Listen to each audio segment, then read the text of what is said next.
So we're going to get into this last portion. The scripture said the Lord's portion is his people. The Lord said in Zechariah 13, 8 and 9, that 2/3 therein shall be cut off and die. Speaking of who? You know, the rebellious house of Israel. But 1/3, he said, was going to be saved, and that they would call on his name and he would hear them. So now, let's get back into that.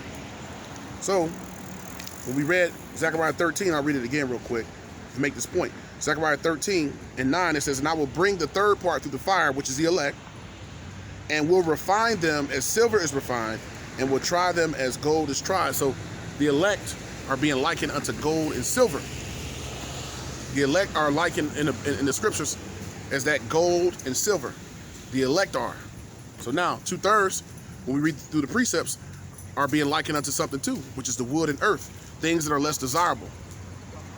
Also known as dross, worthless impurities. So the elect are being sifted from amongst the wicked. You know, the elect are being pulled out of Babylon, simultaneously being sifted by the Most High through the Spirit, you know, from amongst the wicked. See if I get this quick precept. I believe it's in Matthew.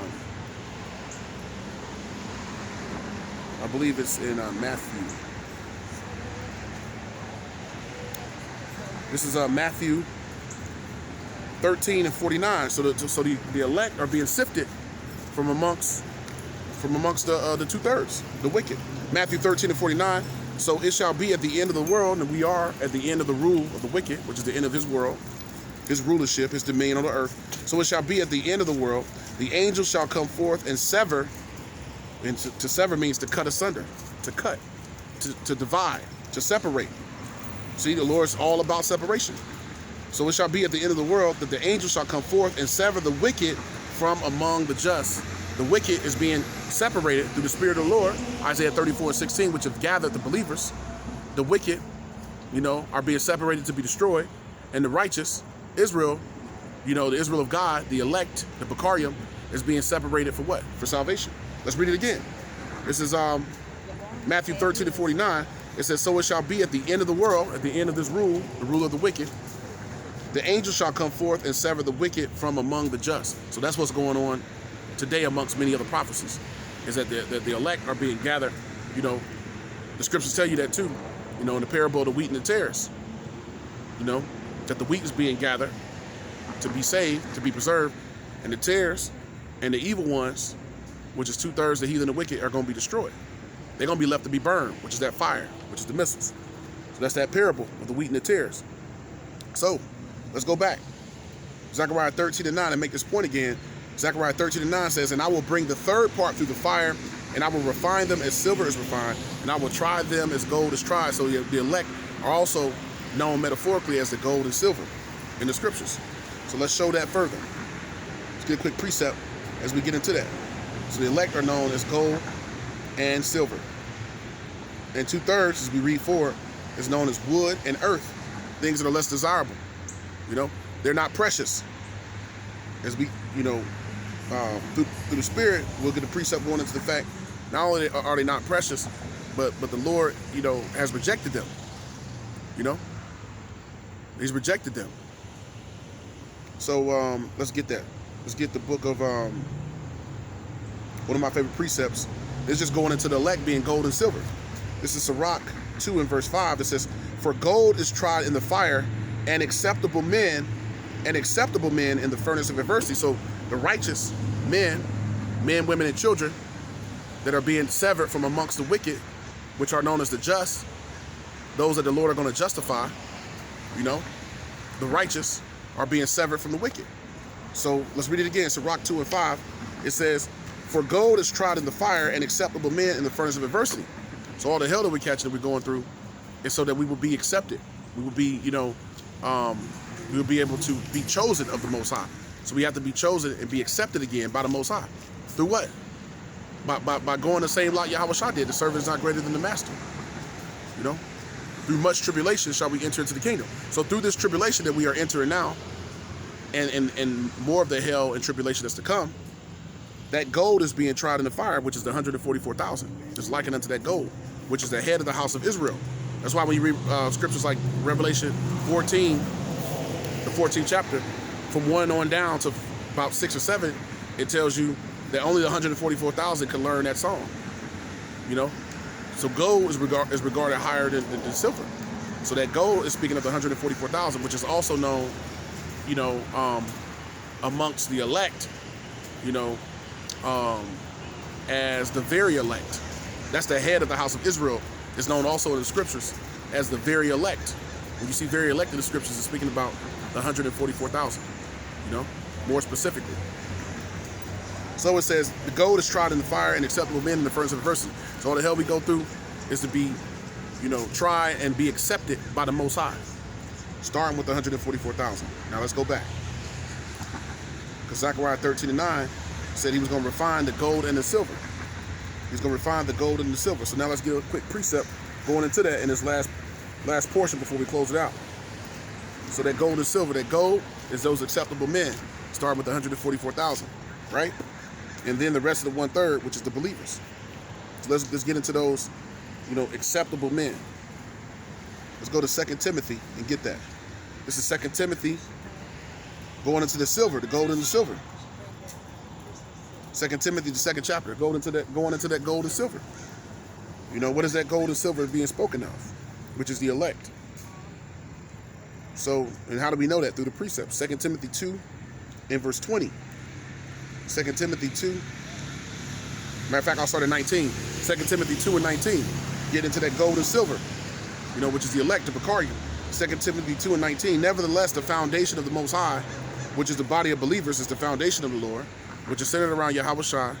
You know, the spirit of prophecy is the spirit of Yahushua, the understanding of this word. Nevertheless, the foundation of the Most High standeth sure. What makes the foundation of believers be sure? They have the faith and the spirit of the Most High. You see, they have the wisdom, knowledge, and understanding. That makes us sure. It says, having this seal, that's a seal. That seal was broken in Revelation, the 5th chapter, by Yahushua. So that's what makes the elect, the believers, you know, be sure. Sure of what? Sure of prophecy, sure of his word, sure of the truth. Everything in this world is unstable. Everything in this world is unsure, uncertain, you know. But everything about this word is sure, because it's the spirit of the Lord that's in this word. And this is the mind of the Most High and his will. Nevertheless, 2 Timothy 2 and 19, the foundation of the Most High standeth sure. So in the midst of all the turmoil that's coming and greater hell that's to come, the only thing that remains sure, you know, is those that have this seal, this wisdom, knowledge, and understanding in the name of the Lord and faith. Having this seal, the Lord knoweth them that are his. See, the Lord knows the elect. His eyes are upon the righteous. The Lord knoweth them that are his, and let everyone that nameth the name of a Mashiach depart from iniquity. So the true believers that say that they believe in God and all these sorts of things, they are departing from iniquity. You can't be a believer if you continue to break all the laws of the Most High and live in the ways of the world and stay in the ways of Babylon, celebrate the holidays, eat abominable foods, do wickedness, sell dope, murder, kill, thought, you know, be given over into whoredom, serve other gods, but then you believe in the Most High. It's impossible. It says, let everyone that nameth the name of a Mashiach depart from iniquity. All those that say they believe in the Most High, you know, one of the ways you would know who the elect would be today, who would potentially be of the elect, those that are called and hopefully chosen, is they would be the ones that would be coming back to the laws of the Lord. You know, rehearsing the righteous acts, departing from iniquity, coming out of the ways of the world, you know. So now, verse 20, and the point, but in a great house, Israel is likened unto that great house. In a great house is also precept by the 9th chapter of Proverbs. Proverbs, the 9th chapter.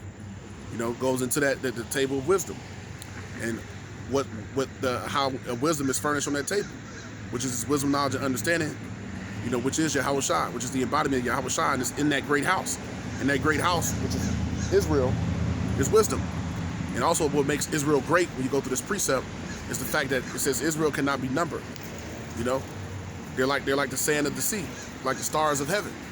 You see, so Israel is a great house. But in a great house, they are not only vessels of gold and silver, which is that gold is speaking of 144,000. That silver is the rest of the elect. The Lord said he will refine them as silver, which is the 1/3, but also of wood and of earth. That wood and earth is the 2/3. You know, that wood and earth is the 2/3. Which of those vessels which is likened unto the dross, which is those worthless impurities, but those vessels of dishonor. You know, those vessels of dishonor, the dishonorable ones, which is the rebellious house. They are amongst the nation of Israel in that great house. They are the dishonorable ones in this great house. Let's read it again. 2 Timothy 2:20. But in a great house there are not only vessels of gold and of silver, that gold and silver being the elect, but of wood and of earth. So 2/3 is also in this great house. You see? Once again, that net that gathers the good and the bad, they are of that net as well. It says, of wood and of earth, and some to honor and some to dishonor. So they are the dishonorable. They are the dishonorable children of the Most High. 2/3, you know, of the nation of Israel are the dishonorable children. 1/3 is who? The elect, the honorable, the gold and silver, those things that are precious. Because gold and silver has great value. If you take some wood and earth and try to go trade with it, or try to go make money off it as it is, you know, you wouldn't get nothing for it. Because anybody can go chop down trees. But who actually has in possession gold and silver, which is money today, which has always been the medium on the planet of money. That's truly what money is, you know. The start of that. That's why you see the ancient times being coinage, so on and so forth, you know. So that gold and silver, that righteous house, you know, is the house of Israel and the elect of the nation of Israel that's separated from the wood and the earth. Just wanted to make that point. So once again, those that are dishonorable is the 2/3, and those that are honorable is the 1/3, starting with the head of the house of Israel, the very elect, the 144,000. See? Verse 21, it says, if a man therefore purge himself from these, if a man therefore purge himself, come out of the ways of the world, come back to serving the Lord as an Israelite, you know, for you so-called Negroes, Latinos, and Native Americans, you black, Hispanic, and Native people. If a man therefore purge himself from these, he shall be a vessel unto honor. So this is how you come back to being a vessel unto honor, unto righteousness, as opposed to being a vessel, unto dishonor. He shall be a vessel unto honor, sanctified, which means to be set aside, and meet for the master's use, and prepared unto every good work. So that's when we become reformed. You know, the ways of man will reform, and he was saved through wisdom. It tells you the wisdom of Solomon in the 9th chapter. So let's get that word sanctified, because a lot of our people, you know, like to use that word, especially so-called Christians, you know, and try to act as if you understand what that word means. This is the word G37, and it's hagazo. It says to render or to acknowledge, to be hallowed, to be separate from profane things and dedicated to the Most High. So that's when you become separate of what? The world and amongst our people.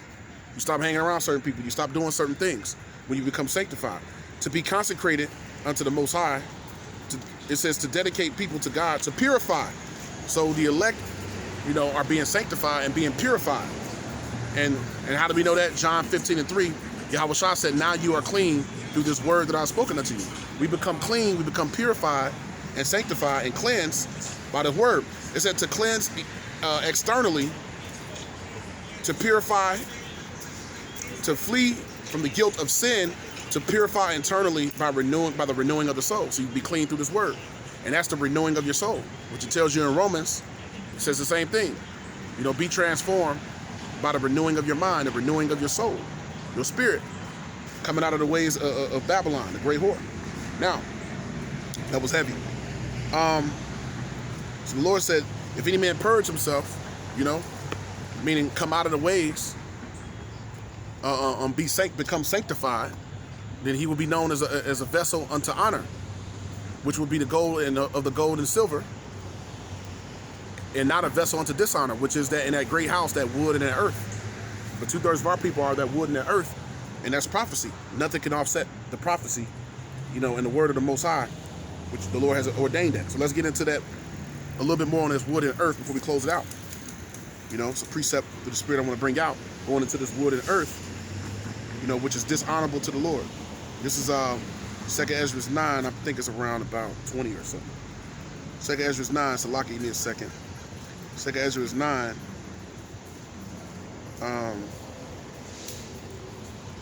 2nd Ezra 9, and I'll start at 20. It says, so I considered the world, and behold, there was peril because of the devices that were come into it. So the Lord said he considered the world. First started with the elect, with the nation of Israel and the elect, you know, because that's who the world is, this world is referring to in the scriptures. Once again, that John 3:16 is referring to cosmos, you know, that governing body, you know, of people, not all the inhabitants of the earth. 2 Ezra 9:20, so I considered the world, and behold, there was peril because of the devices. The devices goes into the plots and the ways and the mind of the people. So the Lord considered all of Israel, you know, and then he saw the devices, the mind of the people. That's why when you go back to Genesis, the 6th chapter, the 5th verse, the Lord said that it repented him that he made man and he wanted to destroy man off the face of the earth. Because that man, in man's heart was only evil continually. There was only wickedness continually. So reading it again, 2 Ezra 9:20, so I considered the world, and behold, there was peril because of the devices that were coming to it. And I saw and spared it greatly, and have kept me a grape of the cluster, which is the elect, and a plant of a great people. Let the multitude perish then, which was born in vain, and let my grape be kept, and my plant, for with great labor have I made it perfect. So the elect are likened unto grapes, just a few grapes of a cluster in a vineyard, you see? And the Lord said, let my grape be kept, you see? For with great labor have I made it perfect. Speaking of the spirit of the believer, the believers. You know, with great labor have the Lord made it perfect. Now, let's read that one more time. I got a precept real quick. I'm going to bring into that, to the spirit. 2 Ezra 9:21, and I saw and spared it greatly, and have kept me a grape of the cluster, and a plant of a great people. Let the multitude perish then, which was born in vain, which is 2/3. 2/3 are those vessels unto dishonor. They're that multitude that's going to be destroyed because they were born in vain. They're going into perdition right with the son of perdition, right with Esau. They're going to be destroyed right with Esau. It says, let the multitude perish then, which was born in vain. So 2/3 of our people were born in vain. That's why it says they were vessels unto dishonor. And let my grape be kept, and my plant, Salakia, for with great labor have I made it perfect. So the Lord said that grape is a grape of a cluster. Let's get a quick precept. Isaiah 65:8. It says, thus saith the Lord Yahweh, as the new wine is found in the cluster, see, the truth is found in that cluster, in that grape, the grape of a cluster. As the new wine is found in the cluster, and one saith, destroyeth it not, for a blessing is in it. See, that blessing is in that new wine, which is of that grape of a cluster, is speaking, you know, of this truth. The believers being and receiving this truth. That's what the separation between the believers and non-believers. The gift of faith and this wisdom, knowledge, and understanding. And one saith, destroyeth it not, for a blessing is in it. So I will do for my servants' sakes, but the ministers of the Most High, the elect, for my servants' sakes, that I may not destroy them all. So the Lord ain't going to destroy all of Israel. See? That's the part of the prophecy going into that. So now, you know, we get into those vessels of honor and those vessels of dishonor. See if I got a few more. We'll get ready to close it out. Salakia. Let's get another precept or two. Matter of fact, let's go into this. Let's go into this marriage feast. Let's go into this marriage feast. But before we do, I want to get this other definition. The Spirit may have me bringing out some definitions today. So this is Romans, the 1st chapter. Let me get this definition. It's another one. Before we get into this marriage feast real quick in this video. This is Romans 1:6. It says, among them are ye also, among whom are ye also the called of Hamashiach Yahushua. I read it again. Romans 1:6. Among whom are ye also the called of Hamashiach Yahushua. Now who's the called of the Lord? Who's the called of the Lord? That word, the call, is the word G2822. It's the word kletos. Called, it says called, invited to a banquet. And what's that banquet? That banquet is going to be the marriage feast, which we'll get into to close out this lesson. So called, invited to a banquet. That's the marriage feast. Being brought back to the Lord you know, and giving salvation, invited by the Most High in the proclamation of the gospel. That's why the scriptures say many are called but few are chosen, to obtain eternal salvation in the kingdom through Hamashiach. So those that are called and then chosen are the ones that's going to obtain salvation in the kingdom. Called to the discharge of some office, that's when you come into the body of believers, the great congregation. The Lord is bringing you in, and through the Spirit you find and learn your way. Called to the discharge of some office, divinely selected and appointed. So those are divinely selected and appointed. Once again, those are the Lord said, you have not chosen me, but I've chosen you. So those that are divinely selected and appointed is those that's going to be in that marriage feast. Let's jump into that. Matthew 22. We get ready to close it out here in a little bit. Let's get this few more precepts. Let's go to Matthew 22. I'll start at the top and read down a little bit.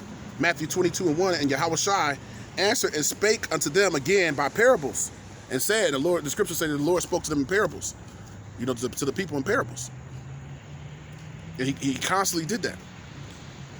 And parables are riddles, similitudes, metaphors, etc. Matthew 22:1, and Yahushua answered and spake unto them again by parables, and said, the kingdom of heaven is like unto a certain king, and that certain king he's making reference to is Yahushua, is himself, which made a marriage. It says, a certain king, Salakia, is the Most High, which made a marriage for his son. And his son is speaking of Yahushua. So Yahweh is that king, and Yahushua is the son. You see? The only begotten son. Continuing on, verse 3.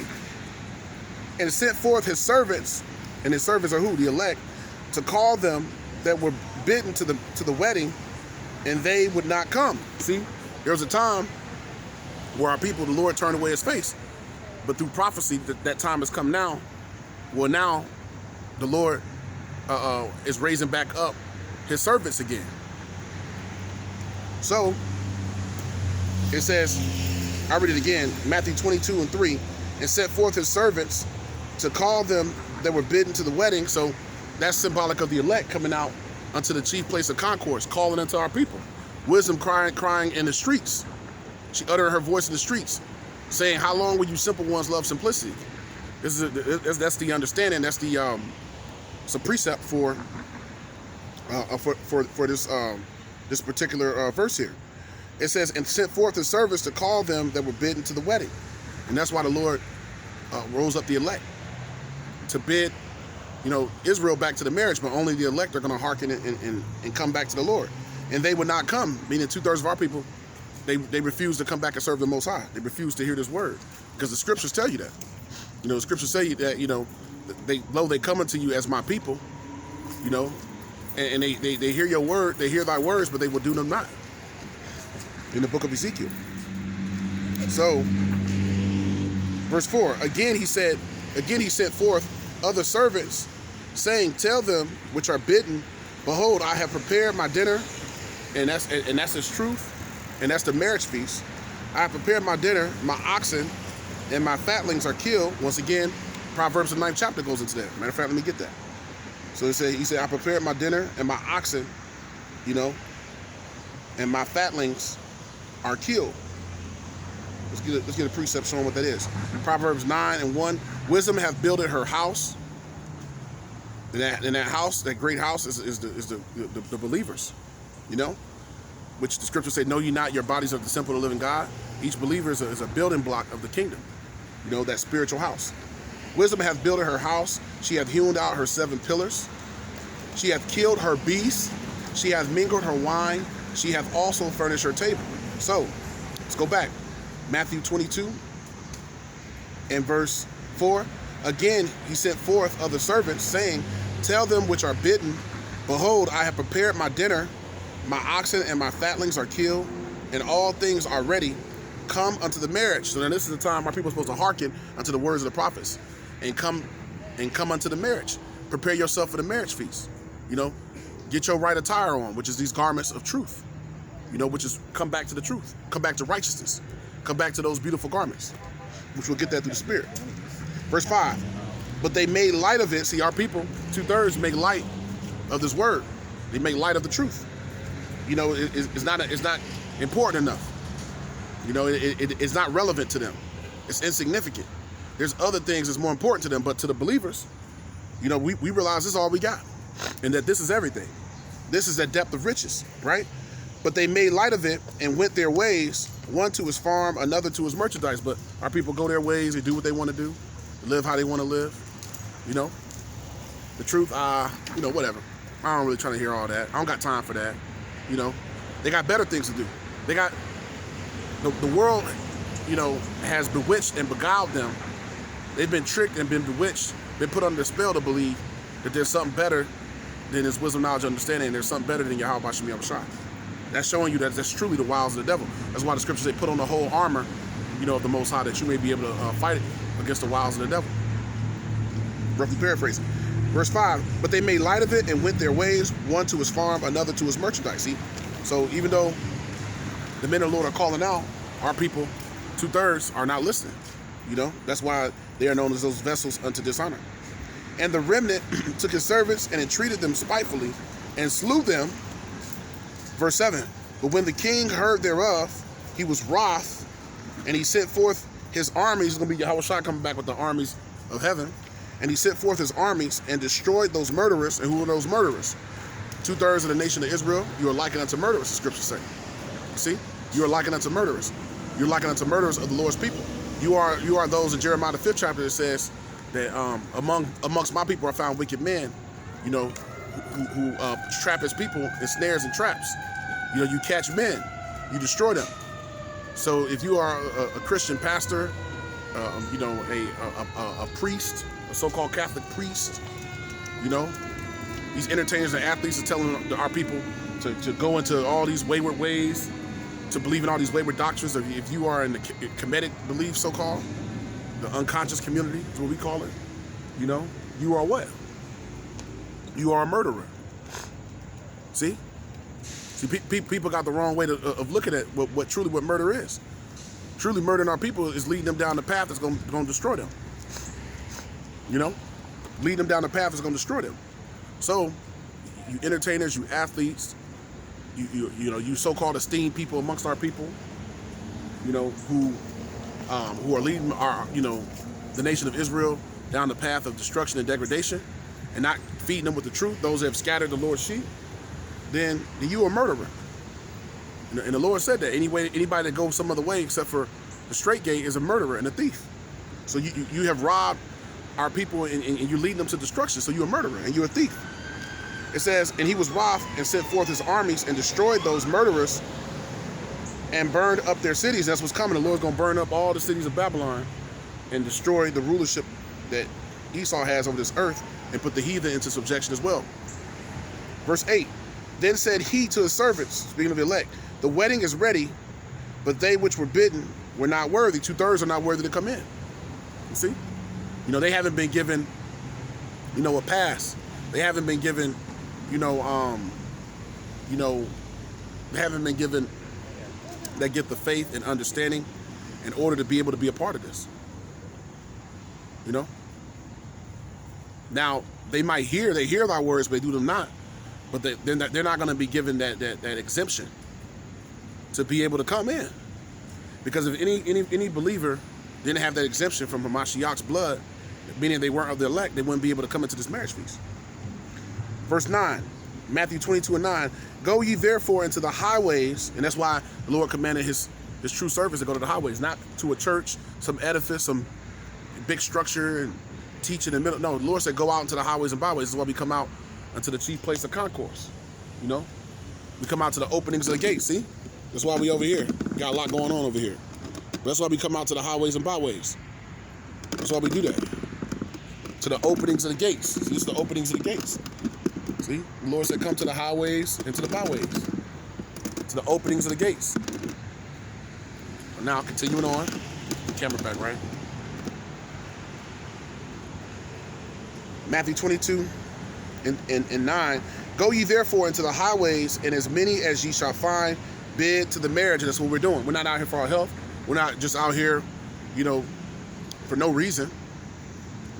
Or many of our people believe that what we're doing is not going to, you know, it's not amounting to anything, because we don't have this great group of people that's coming out listening. It's gathering the elect through the Spirit. You know, when we post our videos and lessons and we go out and teach, it's gathering the elect. And the Lord got a lot of these people that's going by anyway, of our people, hearing the word and not hearkening. He got a lot of them marked anyway. Because a lot of them think certain thoughts when they see the men of the Lord out here, on the highways and byways. They think that we are foolish, crazy, stupid, unprofitable servants, which we are in the spirit in that sense, but they think that what we're doing is not going to lead to anything. They don't think that we're going to get salvation out of it. They think that the way that they're living is going to suffice. But we're going to see.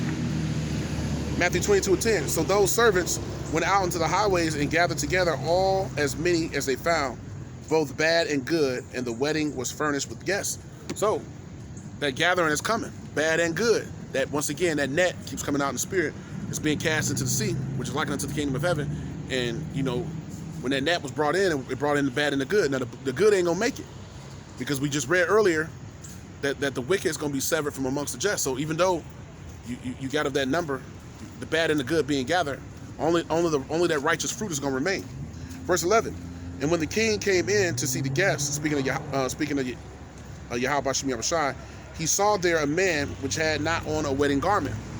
Now that's symbolic of the 2/3, trying to find his way into the wedding feast. The same way in the time of Noah, when they came trying to get into the ark, it was too late. It's gonna be the same way now. That spiritual ark of believers, they ain't gonna be able to enter in. It's gonna be those that the Bible says that are gonna search to and fro. And this is the time of the famine of the word the Bible speaks of. It says there's gonna be many that's gonna search to and fro from the north to south, to east to west, but they shall not find the men of the Lord. Which meaning they're not gonna be able to get the truth. When right now it's accessible, it's right here in your face, our people reject it.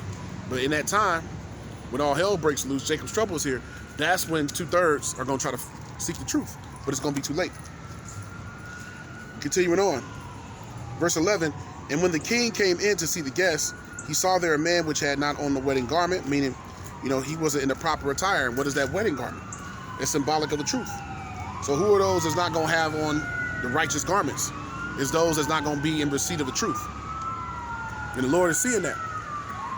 That's gonna be the ones that's gonna say, Lord, Lord, and the Lord is gonna say once again, I never knew you. I never knew you. Depart from me, you workers of iniquity. So now, it says he saw a man that had not on the wedding garment, right? It says, and he saith unto him, friend, how camest thou in hither not having a wedding garment? And he was speechless. 2/3 of you niggas is gonna be speechless. Because what are you gonna be able to say that's gonna suffice in that day when Yahweh Shah say, depart from me, you workers of iniquity, I never knew you. Said he was speechless. 2/3 of you niggas gonna be speechless when these prophecies come full-fledged, the last of them. Then said the king to the servants, bind him hand and foot and take him away and cast him into outer darkness. There shall be weeping and gnashing of teeth. For many are called, but few are chosen. See, many are being called into this thing, but few are chosen. Few are gonna endure to the end. He that endureth to the end, the same shall be saved. So let me get another precept or two and close it out. There's a lot going on over here in the spirit. But now, it says, he had not on a wedding garment. Let's show what that wedding garment is. That's symbolic of those that don't have the truth. They're going to be naked. Matter of fact, let's get that. Revelation 3 in verse 17. Those that don't have this truth, they're going to be naked. These are the words of Yahweh Shai, Revelation 3 and 17. Because thou sayest, I am rich and increase with goods. Literally rich, could be, but not always. You could be rich with the ways of the world. You could be comfortable in the world. That's also being rich. Being enriched, being enriched with the ways of the world. Being comfortable here in oppression. Because thou sayest, I am rich, it says, and increase with goods. See, part of people being in the mindset of thinking they're rich, you got people who think that they're rich in the world, but they only have material wealth, which ain't real wealth. And increase with goods and have need of nothing. See, a lot of people believe that they don't have need of nothing because they believe that money is going to save them. The scripture saying your security, you're going to be destroyed and perish in the day of vengeance. And have need of nothing and knowest not that thou art wretched. See, those that believe that they are okay, that they're comfortable, they got these 6-figure jobs, nice house, nice car, all the things that a man would want. All the things in the world your heart would desire. Men and women, you see? It says, knowest not that thou art wretched, but those are the ones that truly are wretched and miserable and poor and blind and naked. And what makes you wretched, miserable, poor, blind, and naked is that you don't have the truth. So being naked is being without the truth. So when Adam and Eve was in the garden, and your pastor told you that they was naked, hiding behind a tree, they were without the truth. That's part of the understanding of that, you know, when you break that down parabolically, you know, through the precepts. So a lot of you people are wretched, miserable, poor, blind, and naked, but you think that you're okay because you think that what the world has offered you, you put your trust into that, and you think that that's gonna, you know, that's gonna sustain itself. You think that Esau's government and his rule is gonna last forever.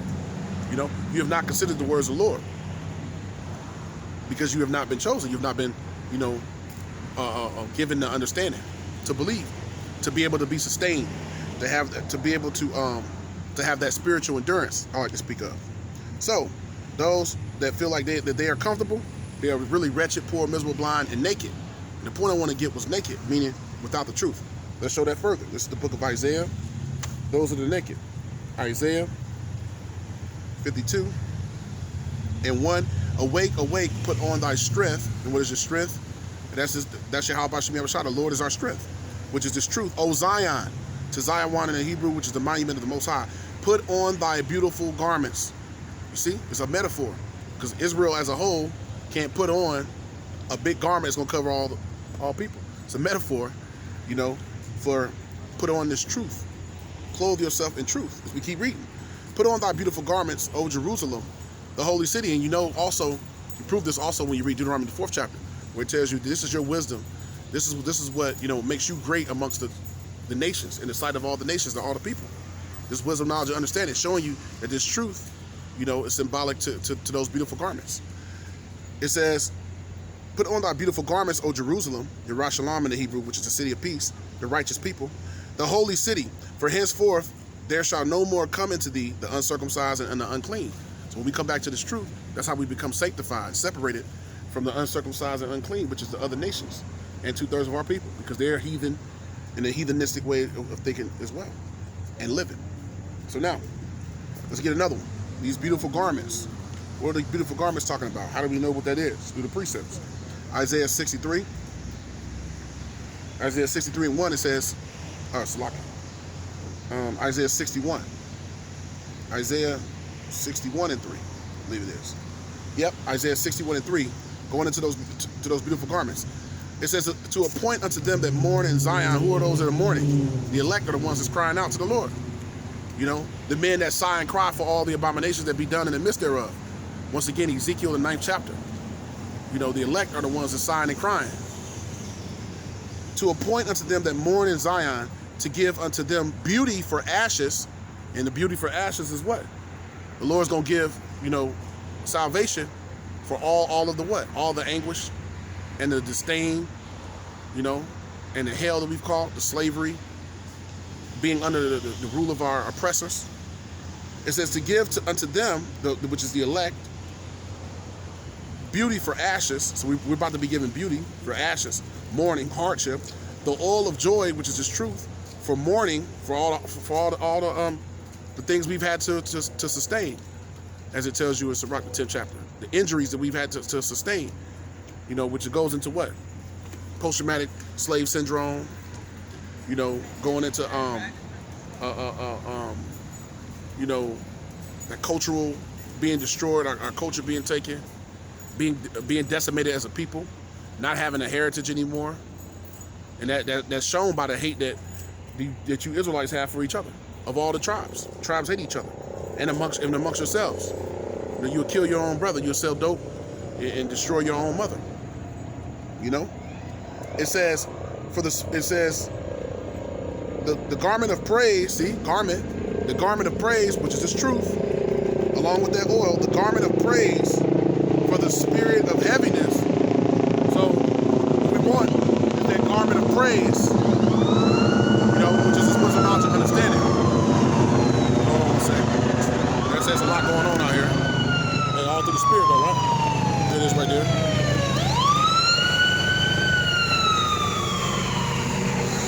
Let y'all see what's going on out here. There's still some more going on down there too. Alright, we back at it. About to close it out. We back at it. Alright, so here we go. Not all the oil, all the noise and Lord willing disappear for the duration of the lesson. So now, to give unto them beauty for ashes, the joy of the oil of joy for mourning, the garment of praise for the spirit of heaviness. See, the garment of praise. That garment is those beautiful garments, the truth. For the spirit of heaviness that we've had to endure, that they may be called, the elect, the believers, that they may be called trees of righteousness. And trees in the scriptures goes into being symbolism for the people and nations on the earth. They're also known as trees, you know, through the similitudes, through the metaphors. It says that they may be called trees of righteousness, the planting of the Lord Yahweh, that he might be glorified. So those that have on the garments are glorified in the Lord. Those are the trees of righteousness. Planted in the Lord, it said. Rooted, meaning they're firm. That foundation that standeth sure, we read in, earlier in the lesson. The foundation of the Lord standeth sure. The Lord knoweth those that are his. He knows those trees of righteousness that he hath planted. Those brothers that's planted, and those believers that's planted throughout the four corners of the earth. All right? So, let's get a little bit more for the glorious garments in that wedding feast. This is 2nd Esdras. 2nd Esdras, the 2nd chapter. Let's get that. Those glorious garments, going back to the wedding feast, and we're going to close it out here, after that. This is 2nd Esdras, the 2nd chapter, and I'm going to start at the 38th verse. 2nd Esdras 2 and 38. It says, "Arise up and stand. Behold, the number of those that be sealed in the feast of the Lord." That's that wedding feast that we read about in Matthew 22. See? Those that be sealed, it said, in the feast of the Lord. Let me read it again. 2nd Esdras 2 and 38. "Arise up and stand. Behold, the number of those that be sealed in the feast of the Lord." And what is that number? The number is speaking about the elect, which are departed from the shadow of the world. See, the elect are the ones that have departed from the ways of Babylon, from the ways of America. And how have they departed? Ho, come forth and flee from the land of the north. Meaning they've come back to this truth. They put on, once again, those beautiful garments again. Which is this wisdom, knowledge, understanding. 2nd Esdras 2 and 39, "Which are departed from the shadow of the world." And the shadow, that shadow of the world is that veil that's over the earth. It's how Babylon has been made the earth drunken and made it mad. It's put a shadow over the world. And all the nations are underneath the shadow of Babylon. Because that shadow is dark and it's blocked what? The light, the truth. That covering cast as well. "Which are departed from the shadow of the world and have received glorious garments of the Lord." So the elect have received those glorious garments again, which is this truth. This wisdom, knowledge, understanding. "Take thy number, O Zion, and shut up those of thine that are clothed in white, those that are holy, those that are righteous, which have fulfilled the law of the Lord, which have come back to keep the law, statutes, and commandments to the best of their ability." Meaning they've rehearsed the righteous acts as a token of their faith, but they first and foremost believed in Yahweh B'Shem Yahushua and kept the faith and kept the law as a token of their faith. They realized that, faith without works is dead. Those that have truly done that. Verse 41, "The number of thy children whom thou longest for," which is the elect. That's the number, the only number that matters to the Lord. That's the number that he longest for, because he said, we read earlier, 2nd Esdras 9, the Lord said, "Let the multitude perish, which was born in vain." So that's not of the number that the Lord is longing for. He's not longing for the 2/3. They're going to come back in the kingdom through the righteous. It says, "The number of thy children whom thou longest for is fulfilled. Beseech the power of the Lord, that thy people, which have been called from the beginning," only the elect have been called from the beginning, "may be hallowed," may be set aside, may be holy, may be sanctified. And that was it for that. See? So, that they may be sanctified. See if I get another precept. Because those that are not sanctified are the ones, once again, that are naked. They don't have on those garments, so that makes them naked. Once again, those that are wretched, miserable, poor, blind, and naked are those that don't have the truth. So they don't have on those glorious garments. They're going to be exposed. Exposed by what? The truth. The truth is what's exposing the non-believers. Let me get this. Maybe one more and close it out through the Spirit. So this is Tobit, book of Tobit in the Apocrypha. Just lock in. All right, here we go. This is the book of Tobit, the 4th chapter. Tobit 4, in verse 16. See, those that don't have on those glorious garments are those that are, once again, naked, miserable, poor, blind, and naked. You know, they're naked and miserable and blind because they don't have the truth. They can't see. Tobit 4 and 16, it says, give of thy bread to the hungry. And that's what we do when we come out. We feed them the bread. We give them the bread of heaven, which is Yahweh Shai, which is His truth. Give of thy bread to the hungry, and those that thirst, you know, that hunger and thirst for righteousness. It tells you in Matthew the 5th chapter, I believe it is, you know, are going to be fed, you know, and they're going to be, those that are athirst are going to drink. I mean, they're going to be given this truth. Give of thy bread to the hungry, and thy garments, we hear garments again, to them that are naked. See? So those garments are being given to those that are naked, which is this truth. Those before that were exposed, now they're coming into the spiritual house, the spiritual ark, you know, and they're coming out of obscurity. And according to thine abundance, give alms, and let not thine eye be envious when thou givest alms. See? So we freely we receive, so freely we give. It's truth to the believers. So with that, I hope that was edifying to the hopeful elect. Y'all, you know, I want to say before I close it out, Barakatah Yahweh, Barakatah Yahushai, Barakatah Yahweh, Barakatah Yahushai, Barakatah Yahweh, by Hashem Yahushai, by Hashem Rakakwadash. Double honor, as always, once again, to the elders and apostles, you know, who rule well, who've labored faithfully in His truth. You know, the elders and apostles are great millstone, the true teachers of Israel today. Peace, love, blessings, and salutations to the hopeful elect, Habayah from Adawadah, to the brothers that's laboring in the four corners of the earth, day in and day out, helping seal the elect of the nation of Israel for the return of our Lord, Hamashiach Yahushai. The marriage feast, you know, is near, you know, to all the believers. And to the Akim and Akwafim, who is the brothers and sisters who also listen and believe on Yahweh Hashem Yahushai unto the end. Lord willing, the Lord keep you, you know, in the faith, and keep you strong in this word. And may the Most High bless you, and may the gift of election fall upon your house. So unto you I say shalom. Shalom to the hopeful light.